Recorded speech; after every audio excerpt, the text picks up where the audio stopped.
Hello everybody, Angel Arts here, and it's time once again for another episode of Let's Analyze Characters from Dragon Age Inquisition.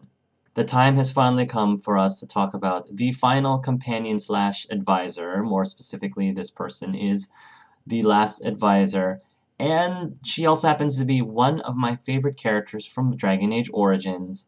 Of course, I am talking about our favorite bard, Leliana. Once again, I have a soft spot for redheads. I can't help that. A lot of us know all about Leliana, but on the main Inquisition webpage, her profile says she has many names. Most know her as Sister Nightingale, or the left hand of the divine. To the rare friend she is Leliana. They say she found faith amid darkness, and that her devotion to the Maker is matched only by her devotion to divine Justinia V, a woman who is both mentor and savior. Those who have earned her loyalty know her as a steadfast ally, but enemies of the divine know to fear her, for she is the shadow behind the sunburst throne, the one who watches and waits, who strikes when her mark is most vulnerable and least suspected.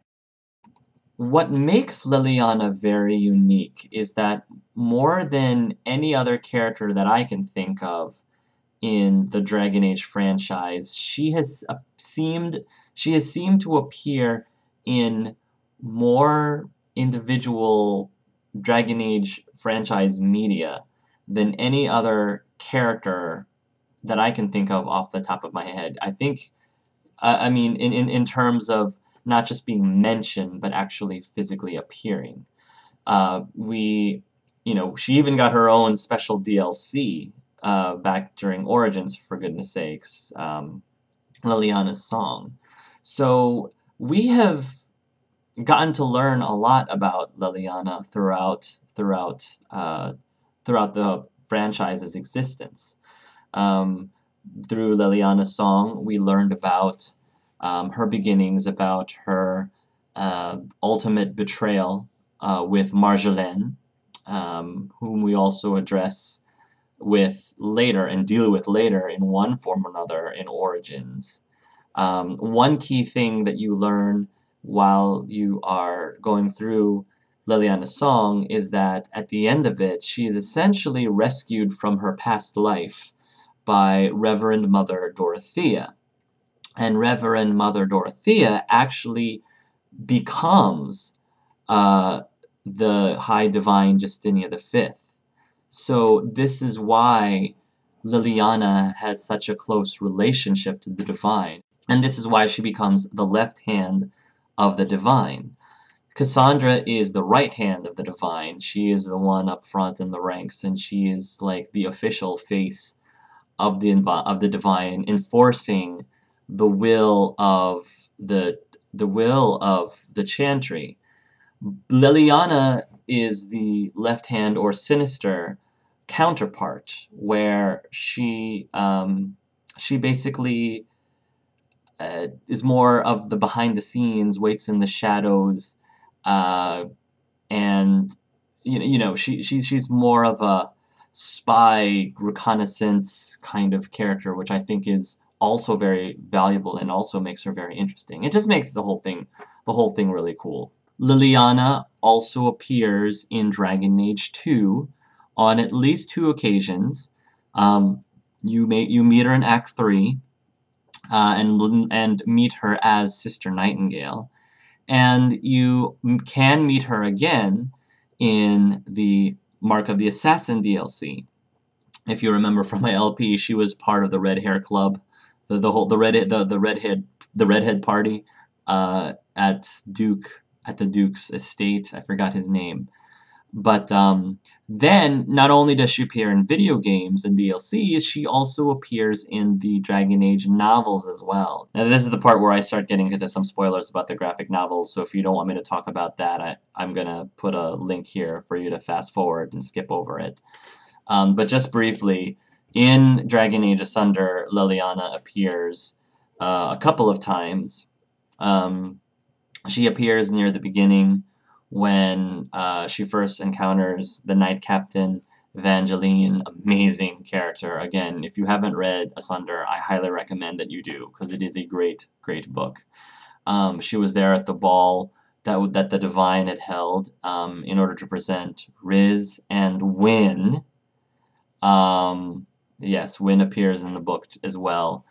And then she appears one more time near the end in order to rescue. There's some sort of the mages started escaping from the White Spire, and Leliana came to rescue, at least to rescue Riz, I believe, or helping out rescuing Riz and whichever one of the other mages that were escaping. So she was a big key in that.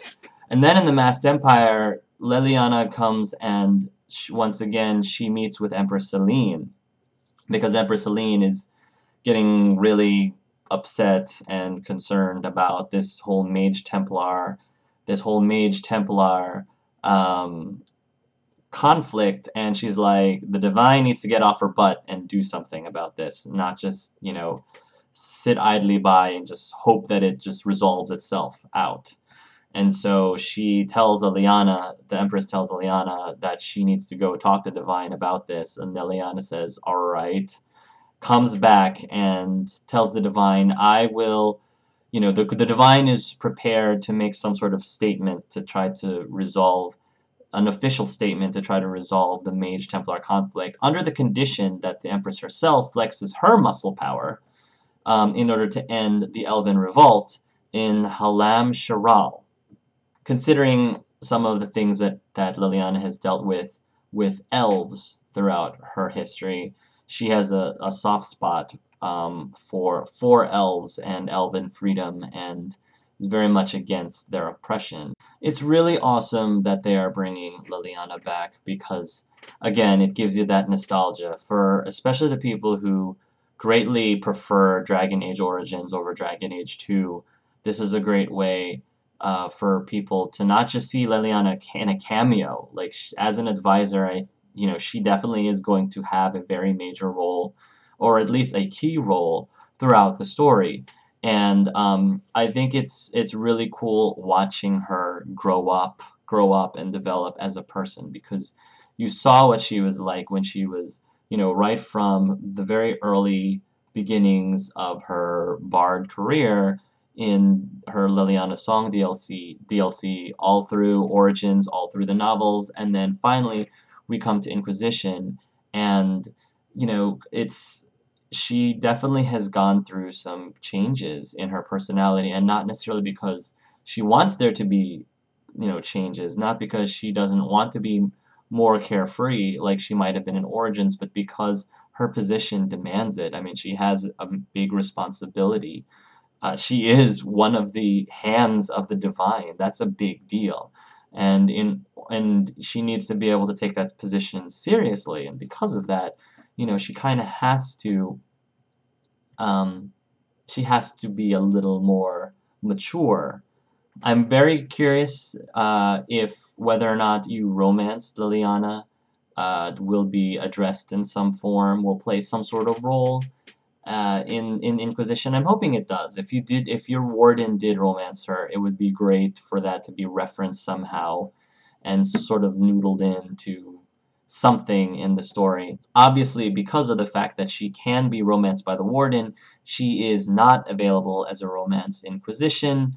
That's not to say that they couldn't somehow code it so that if she wasn't in a relationship with the warden, that you could romance her in Inquisition. But I think that the developers thought if you really wanted to romance Leliana, you could romance her in Origins. Inquisition, they should spend more time giving players an opportunity to romance other characters that you would otherwise not be able to romance at all if they had given more emphasis on being able to romance Leliana, for example. I really like the way that Cheryl Chi talks about Leliana's relationship with Cassandra. She says that Leliana has a healthy respect for Cassandra, even if she doesn't always agree with her. Ultimately, their goals align, and they'll work together for what they believe is the greater good. It's a little like mom and dad quarreling behind closed doors, but presenting a united front to the kid. Same goes for Cullen. That makes, I like that analogy a lot. I think that explains their relationship quite well. You only got a very small taste of it near the end of Dragon Age 2 when Leliana appears. I forgot, that's the third time that she appears in Dragon Age 2. When she appears at the end with Cassandra and she mentions that, you know, Hawk is mysteriously disappeared and so did the Warden, whether it was the hero of Ferelden Warden who ended the Blight, or the Orlesian Warden if your Origins Warden died. I don't know about you, but I really hope that Leliana sings again at some point, sings a la the camp song that she sings in Origins. Some people thought it was a little bizarre that she randomly started singing, but I mean, she's a bard. It's, you know, it's what she does. She's a bard, and maybe in her position it might seem a little out of place, but I don't know. I just feel like it would be really cool if for another scene similar to that, because I just really loved that scene a lot when she just starts singing and you see all of the other characters around the campfire. It just felt, in that moment, it just felt so epic. I felt so immersed. I think that is what completely pulled me into Dragon Age story, that Dragon Age Origins story, because it just, everything just stopped for a moment, and I just, listening to what she was saying, even though I couldn't understand her words, I was just absorbing the moment and absorbing the adventure and absorbing what exactly the Grey Wardens and our party had to do to save the world. And if there was a way that Leliana can bring that feeling back, like I know she can, because we're going to have to save the world again in this epic adventure with the Inquisition. That would be a really awesome sight to see, or even more so to hear. Obviously, there's a bunch of things that I think would be curious surrounding Leliana to see if it affects, if not the story of Inquisition, but maybe some of the conversations that you have with Leliana. For example, whether or not you killed Marjolaine in Dragon Age Origins, or if you let her go, whether or not you defiled the ashes or not. I'm sure they're going to explain somehow. I think they might have explained it a little bit, but for many players, not satisfactorily, of how she would have survived if the Origins Warden had killed her, supposedly killed her.